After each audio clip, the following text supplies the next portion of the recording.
What's up, guys? It's your boy Desmond with the Lens here today for another video. Today we're going to be answering the question, should you shoot in compressed RAW? But we gotta let the intro roll, so let's go.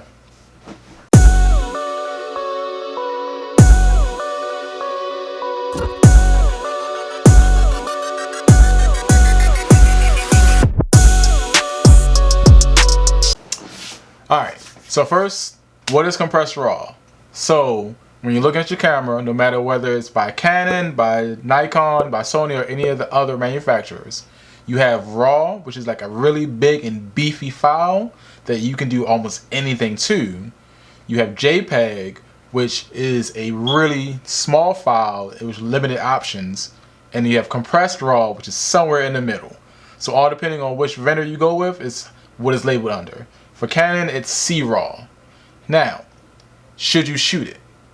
That all depends on your setup, and not just like your camera setup, but the equipment that you're using to actually edit these photos.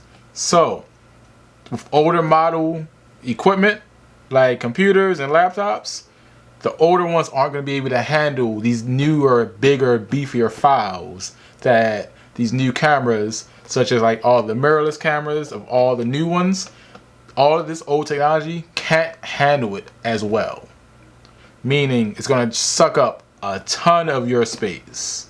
Meaning, like if you don't have a 2 terabyte hard drive just already on the computer, then you're going to have a slow running computer, and you're going to have a lot of, I'm going to upload half of this, edit half, delete it, then re-upload the next half, and keep it going.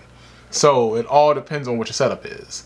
I shoot compressed RAW all depending on if I'm shooting headshots, if I'm just testing equipment out in the field, or like if I'm just doing like a studio session.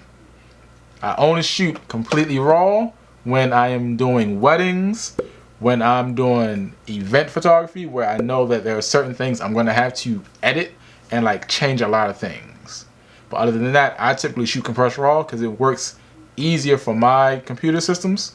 My computer systems are like early 2018-ish. So I know if it drags my stuff down to all of the newer photographers who are shooting with like a laptop or like a desktop that's from 2008 or before, you are going to have a lot of problem converting these files. In fact, some files you won't even be able to read because of how old your system is. Like we think, let's just get a new camera and let's use it. Not thinking, oh man, the equipment we need to use for with the camera and the photos can't handle what we need. But hopefully that helps you guys out. Deuces.